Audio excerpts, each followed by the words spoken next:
Bienvenidos a NTD, soy Eduardo Zompa y estas son las noticias de hoy.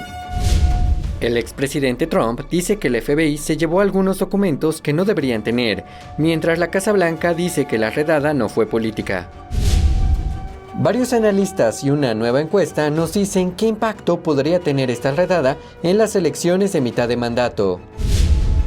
Arizona está tomando acción contra la crisis fronteriza, construyendo un muro fronterizo apilando contenedores.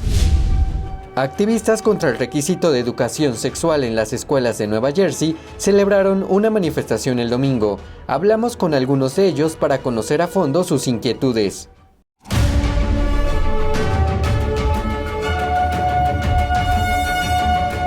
Buen inicio de semana. Comenzamos este lunes hablando sobre la redada a la residencia del expresidente Donald Trump en Mar-a-Lago. Trump dice que el FBI se llevó material privilegiado y ahora exige que se lo devuelvan. Tenemos más.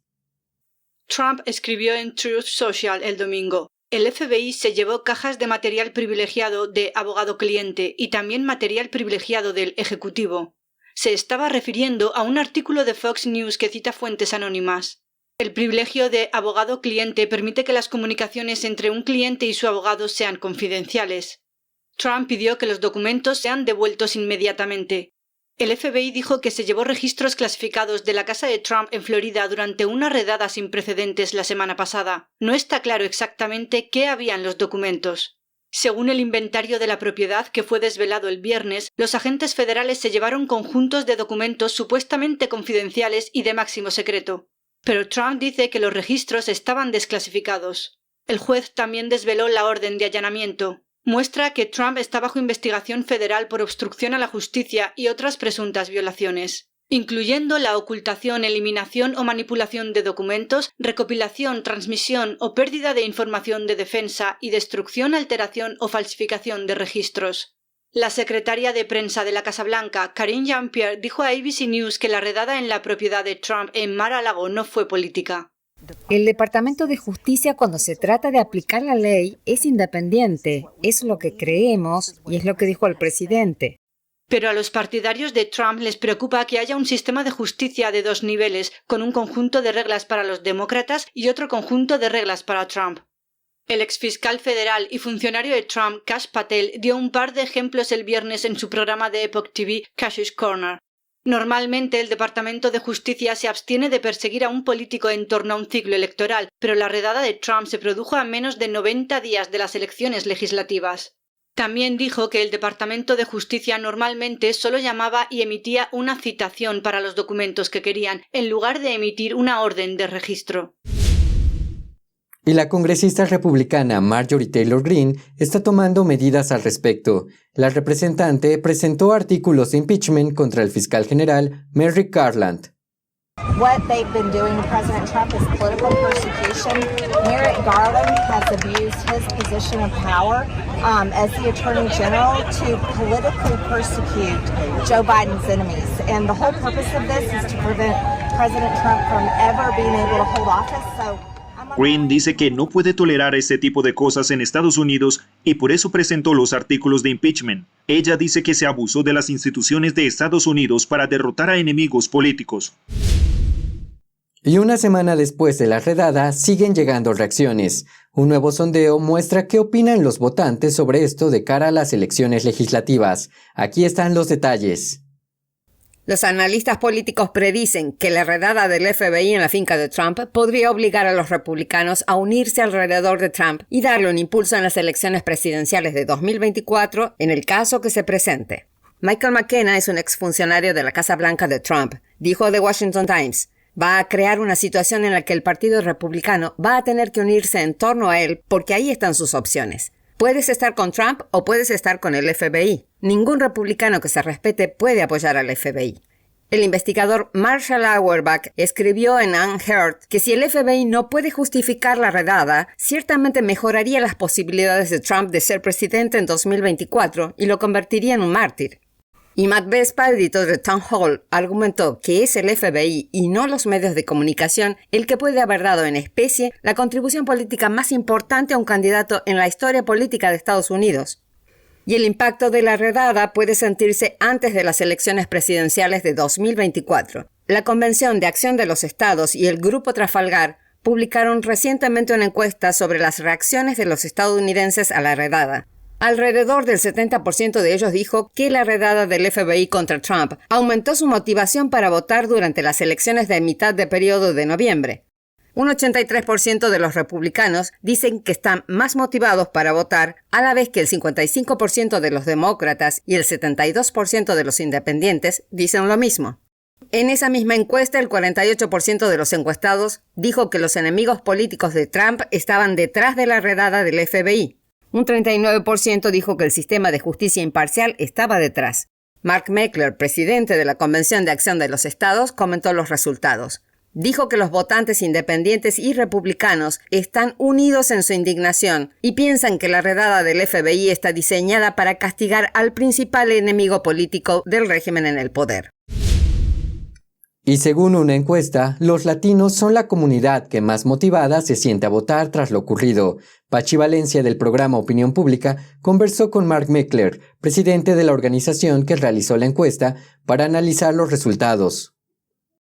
Una nueva encuesta revela que más del 70% de los estadounidenses dicen que la redada del FBI a la residencia del expresidente Donald Trump en Florida aumentó su motivación para votar en las elecciones de medio término. La encuesta también revela que la comunidad latina es el grupo étnico con más intención de votar tras la redada del FBI en Mar-a-Lago con un 80%, mientras que la comunidad negra y blanca se situaron por debajo con un 73 y 69% respectivamente.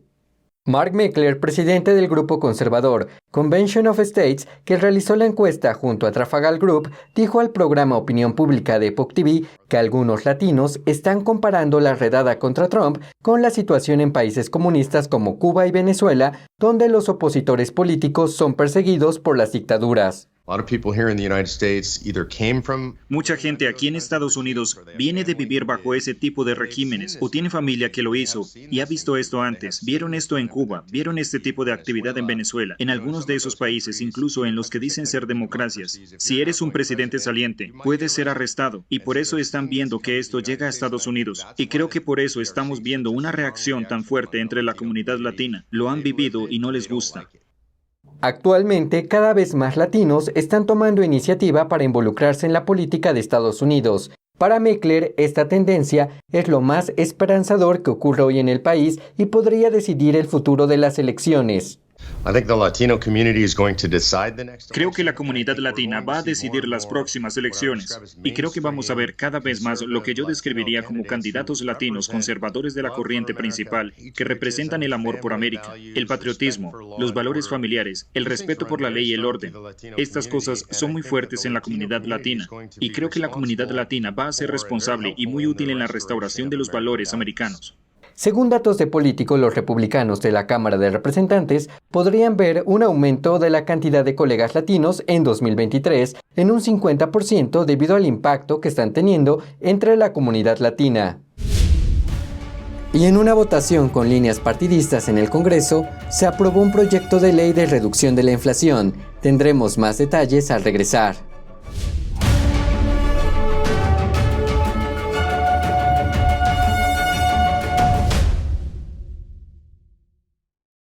La gloria de las obras maestras de los periodos barroco, clásico y romántico. New Time Dynasty Television te invita a unirte a esta competencia internacional de piano NTD 2022. Juntos preservamos y revitalizamos el arte de la auténtica música clásica para piano. Del 29 de octubre al 2 de noviembre en el Merkin Concert Hall de Nueva York. Regístrate ahora en piano.nttv.com.es. Creo que informarse de verdad es más que solo conocer los hechos, es investigar, es buscar la verdad para ser libre. ¿Quieres saber más? ¿Quieres llegar a la fuente? Venga con nosotros al Descubierto, un programa donde no solo compartimos las noticias, sino que también vemos los hechos desde diferentes ángulos y de manera imparcial. Suscríbase gratuitamente a nuestro canal Al Descubierto y usted podrá tomar una decisión informada. Lo esperamos de lunes a viernes en YouTube y en Epoch TV, 19:30 hora del Este.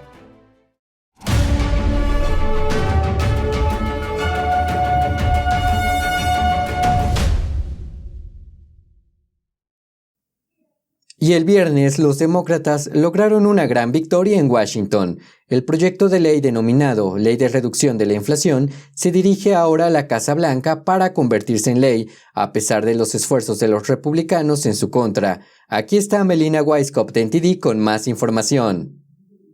En una estricta votación partidista, los demócratas de la Cámara de Representantes aprobaron esta noche un proyecto de ley sobre la salud y el clima denominado Ley de Reducción de la Inflación. Los progresistas reclaman una victoria total debido a su persistencia. And let's be clear, we are here because progressives held the line to turn that agenda into a House-passed piece of legislation. Y aunque se queda corto en su lista de deseos sobre el clima, sigue incluyendo una cantidad histórica de fondos para las energías renovables, cientos de miles de millones de dólares en créditos fiscales para incentivar la transición de las energías renovables, al tiempo que se toman medidas contra las emisiones mediante multas a los productores. The Methane Emissions Reduction Program, which is a fancy term for what could be more accurately described as a tax on American natural gas. Los republicanos dicen que esto hará que los precios de la energía suban, empeorando la inflación. Además, a algunos les molestó lo rápido que se aprobó. This is the bill, 728 pages we got from the Senate this week. Has anybody read it? Come on.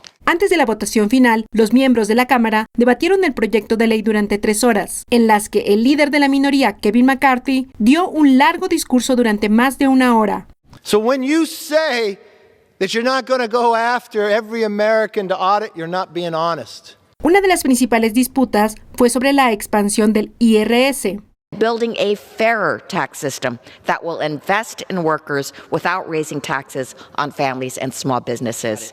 If the left will weaponize the FBI to raid President Trump's personal residence, they will surely weaponize the IRS's new 87,000 agents, many of whom will be trained in the use of deadly force. En cuanto a la asistencia sanitaria, el papel del gobierno se amplía con ese proyecto de ley. Medicare limitará los costos de la insulina y de los medicamentos recetados, mientras negocia los precios de muchos otros fármacos. Los republicanos argumentan que las disposiciones en materia de salud acabarán con la financiación de más medicinas. We have been trying for decades to prevail, to win legislation that enabled the Secretary to negotiate for lower prices. Como esta ley de reducción de la inflación ya fue aprobada por el Senado estrictamente en líneas partidistas, ahora estamos viendo la misma situación en la Cámara, un voto estrictamente partidista. Sin embargo, aún no ha llegado a la Casa Blanca para que la firme el presidente. Pero el presidente Biden está de vacaciones ahora y pasará al menos una semana hasta que regrese a la Casa Blanca para firmarla. Reportando desde Washington, D.C., Melina Weisskopf, NTD Noticias. Durante el fin de semana, Arizona comenzó a apilar contenedores uniéndolos entre sí para cerrar un hueco de 1,000 pies en el muro fronterizo. Los funcionarios estatales dicen que no pueden esperar más a que la administración Biden tome medidas. El gobernador de Arizona, Doug Ducey, publicó en Twitter imágenes de la construcción el domingo. El estado planea rellenar 3 huecos en el muro fronterizo que suman un total de 3,000 pies en las próximas semanas. El muro improvisado estará rematado con alambre de púas y medirá alrededor de 22 pies de altura cuando esté terminado. El actual muro fronterizo tiene 30 pies de altura. La administración Biden autorizó que se completara el muro fronterizo entre Estados Unidos y México, financiado por Trump, cerca de Yuma el mes pasado. La zona es uno de los puntos más transitados por los cruces ilegales. El gobierno federal sacó a licitación el proyecto esta semana, pero el proceso podría llevar semanas o meses. Biden se comprometió durante su campaña a no construir ningún muro en el futuro, pero desde entonces cambió su postura citando la seguridad. Y como el programa Permanecer en México terminó la semana pasada, Arizona quiere ahora tomar el asunto en sus manos. El domingo hubo una manifestación contra los nuevos requisitos de educación sexual en Woodbridge, Nueva Jersey. Las escuelas públicas de la zona están obligadas a comenzar a enseñar las nuevas directrices este año. Veamos qué dijeron los asistentes sobre los nuevos requisitos. ¿Qué valores quiere que se transmitan a sus hijos? ¿Los de usted o los del gobierno? ¿Los suyos o los de los estados? La nueva guía curricular de 66 páginas del Departamento de Educación incluye hablar de la masturbación y la identidad de género a los alumnos de primaria y del aborto al final del 8º curso. Enseñar a los niños los nombres científicos de sus partes sexuales está bien para una clase de biología o anatomía. Enseñarles maneras de usarlas es muy inapropiado. La manifestación contra el nuevo requisito fue organizada por el grupo No Left Turn in Education. Paul Land, director de la sección central de Nueva Jersey de la organización, dice que quiere llevar la verdad a la conversación. La sabiduría con la que crecí se está perdiendo. Ya no existe la verdad absoluta. Todo el mundo tiene su propia verdad. Y si la verdad de cada uno es válida, entonces la verdad no tiene sentido. Es como una opinión. Todo el mundo tiene una. Y por eso quiero llevar la verdad a la conversación. Muchos de los asistentes dijeron que sentían que era su responsabilidad educar a sus hijos sobre educación sexual. Siento que es muy contradictorio con mis valores morales y los de nuestra familia. Niños pequeños de 5 o 6 años a los que se les enseña sobre diferentes géneros, diferente sexualidad, y a los 8 años, más o menos, se les enseña sobre masturbación y cosas así. Eso no debería enseñarse en la escuela. Los padres pueden optar por no participar en el programa de educación sexual, pero algunos están preocupados de que las nuevas directrices se oculten en otras asignaturas. Cuando esté en la escuela, no quiero que le enseñen algo que contradiga lo que mi esposo y yo le estamos enseñando en casa. En el distrito escolar de Middletown, en Nueva Jersey, se preguntará a los padres si quieren optar por el nuevo plan de estudios en lugar de optar por no hacerlo. Esto significa que a los padres se les informará de antemano el contenido de cada lección del día y tendrán que dar permiso a sus hijos antes de que se les permita asistir. ¿Qué los convierte en árbitros de lo que es apropiado para su edad cuando se trata de la sexualidad de los estudiantes? ¿Por qué le interesa esto a un empleado de la escuela pública? El objetivo de la manifestación fue sensibilizar a la población sobre este tema, con la esperanza de que Woodbridge haga lo mismo. La cobertura de los grandes medios de comunicación sobre la crisis migratoria en la frontera sur de Estados Unidos parece haber perdido credibilidad ante los ojos de la gente. Julio Rosas, periodista y escritor, habló con Pachi Valencia del programa Opinión Pública sobre las narrativas y agendas que están impulsando las grandes corporaciones en relación a este tema. Esto durante la última conferencia de acción política conservadora en Dallas, Texas. Tenemos los detalles. El periodista y escritor senior de townhall.com, Julio Rosas, ha cubierto la crisis fronteriza tanto durante la administración Trump como en la de Biden.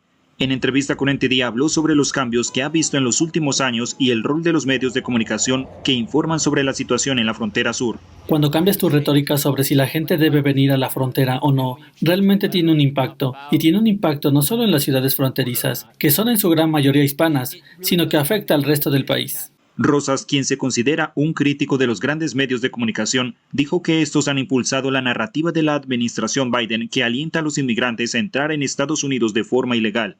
También dijo que ha podido ver de primera mano lo que realmente sucede en la frontera y cómo los grandes medios han ignorado algunos hechos. Mencionó el incidente sucedido en septiembre del año pasado, cuando los medios ignoraron el campo de refugiados, donde miles de haitianos permanecían bajo el puente fronterizo en Del Río, pero luego aseguraron que agentes de la patrulla fronteriza habían dado latigazos a algunos de ellos. Era mentira. La patrulla fronteriza no da latigazos. No hubo latigazos. No hubo nada de eso. Y así eso afecta los ánimos de la patrulla fronteriza. Ahora no solo tienen que lidiar con toda esta oleada y toda esta situación, sino que ahora tienen que preocuparse por, si se ve mal, entonces mi trabajo está en riesgo. Además, según Rosas, muchos hispanos de las comunidades fronterizas no están de acuerdo con la inmigración ilegal. Porque sobre todo, es muy peligroso para los migrantes estar haciendo este viaje. Yo no puedo pensar en nada que sea menos racista que no querer que estas personas se pongan en riesgo.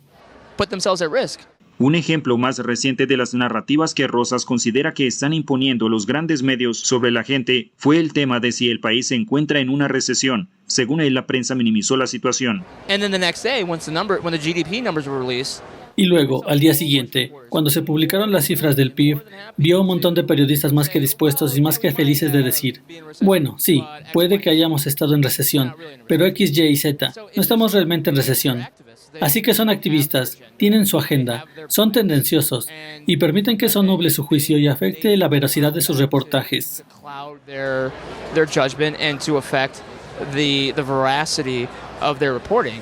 El escritor recordó que la prensa es el cuarto poder, pero dice que la gente no ha tenido esto por mucho tiempo y actualmente tiene muy poca confianza en los grandes medios de comunicación.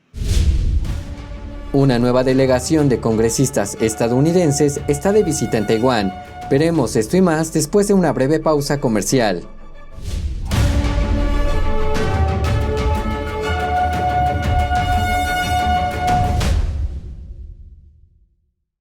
Saludos desde En Primera Plana, de NTD, el lugar donde buscamos respuesta a tus preguntas, donde tocamos los temas que importan, que impactan nuestras vidas, y no solo vamos a tocar la superficie. Nuestra misión es que tú entiendas profundamente lo que está ocurriendo en nuestras comunidades. Estamos aquí para que no te pierdas lo importante. Míranos en YouTube y en Epoch TV, de The Epoch Times en español, de lunes a sábado a las 10:30 de la noche, hora del este. Te esperamos. Hasta pronto. Los expertos dicen que lo que pasa en China termina pasando en el resto del mundo. Pero ¿qué pasa en China realmente? Pocos se animan a contarlo. Censura y ocultamiento, persecución de creencias, vigilancia extrema y crédito social. Mírelo antes en China en Foco y entérese de primera mano de noticias que le gustaría saber antes que nadie. Mírenos en YouTube y en Epoch TV del Epoch Times en español, de lunes a viernes a las 7 de la tarde, hora del este.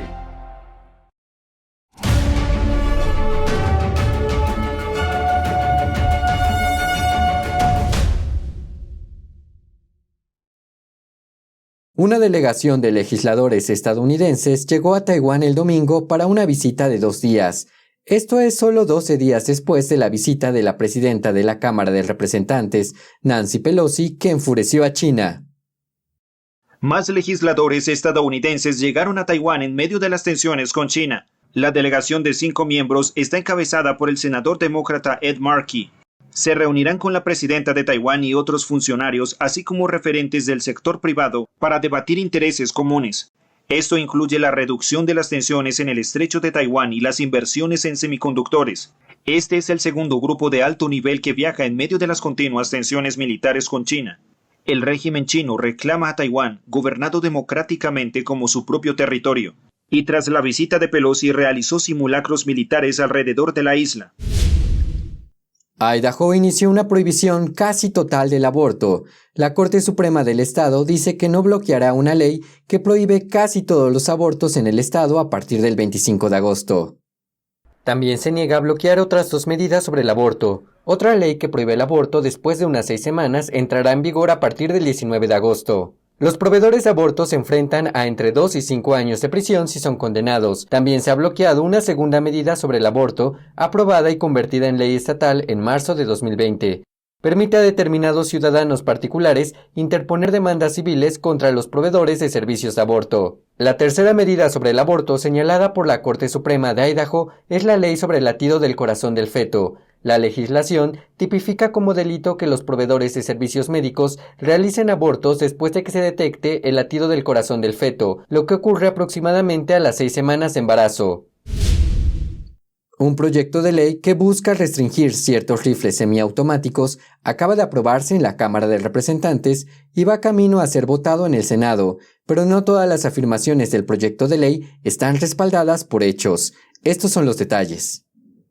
El proyecto de ley restablecería la prohibición federal de las armas de asalto de 1994. Pelosi dijo en un debate reciente en la Cámara de Representantes que durante los 10 años en que la prohibición estuvo en vigor, cito, fuimos testigos de cómo los delitos con armas de asalto disminuyeron hasta en un 40%. Pero esa afirmación no está respaldada por los informes anuales del FBI. John Lott, presidente de Crime Research, escarbó en los datos del FBI sobre los homicidios por tipo de arma. Dijo que el porcentaje de homicidios con armas de fuego de cualquier tipo era del 4.8% antes de la prohibición que comenzó en 1994. Durante los 10 años de prohibición, los homicidios con rifle fueron el 4.9% de todos los asesinatos con armas de fuego. Después, los homicidios con rifle descendieron al 3.6% tras la expiración de la prohibición en 2004. Durante los 10 años de prohibición, las tasas de homicidio disminuyeron y luego se mantuvieron al mismo nivel tras el levantamiento de la prohibición. El número de homicidios por rifle siguió la tendencia general.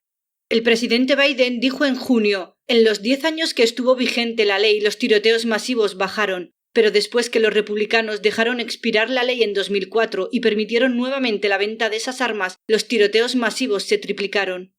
Pero una investigación de The Epoch Times sobre los tiroteos masivos mostró que subieron y bajaron durante el periodo de tiempo en cuestión. No hubo ningún patrón de tiroteos masivos en ese periodo de 10 años. Los CDC también publicaron un informe en 2003 que evaluaba la efectividad de las leyes de uso de armas de fuego y se estudiaba la prohibición de las armas de asalto. Decía que los estudios eran inconsistentes y por lo tanto concluía que, cita, las pruebas eran insuficientes para determinar la eficacia de la ley. Es más, el Servicio de Investigación del Congreso, que es no partidista, estudió el impacto de la prohibición de las armas de asalto de 1994 y concluyó: aunque son trágicos e impactantes, los tiroteos masivos públicos representan pocos de los asesinatos u homicidios culposos relacionados con armas de fuego que se producen anualmente en Estados Unidos. Gracias. Hasta aquí las noticias de hoy. Antes de despedirme, quiero invitarlos a suscribirse a Epoch TV desde la página web es.theepochtimes.com para seguir nuestra cobertura objetiva y confiable. Los esperamos en el noticiero de la noche con Mayra Jaime. Que tengan una linda tarde y juntos hagamos que la verdad salga a la luz.